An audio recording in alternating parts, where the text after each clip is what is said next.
আজকে 8 নম্বর ব্রাঞ্চে আসছি। আমি দোয়া করি এই আর্ট যাতে একটা সময় আরও অনেক আর্ট হয়। যে অ্যারেঞ্জমেন্টটা দেখলাম, এখনকার জেনারেশন যারা বা আমরা আমাদের থেকে শুরু করে প্রত্যেকটা মানুষই তাদের সময় চিন্তা করে যে চেহারার ব্যাপারে সবসময় সচেতন থাকে, নিজেদের যত্নের ব্যাপারে সবসময় সচেতন থাকে। তো যারা এরকম সচেতন মানুষ তারা হেডশটে আসবেন, নিজেদের সার্ভিসটা সুন্দরভাবে বুঝে নেবেন। এবং ধন্যবাদ হেডশটে থাকা প্রত্যেককে। Thank you.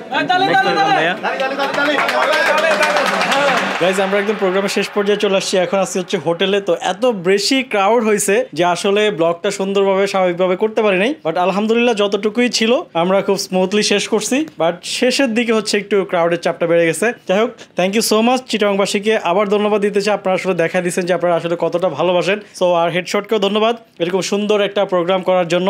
আর হচ্ছে আমি কি বলবো, আমি চলে যাচ্ছি এখান থেকে। ভাইয়া, আপনার জায়গাটা কি দেখা যাবে? দেখো, আমরা একটু ব্যস্ত আছি, তুমি একটু পরে আসো।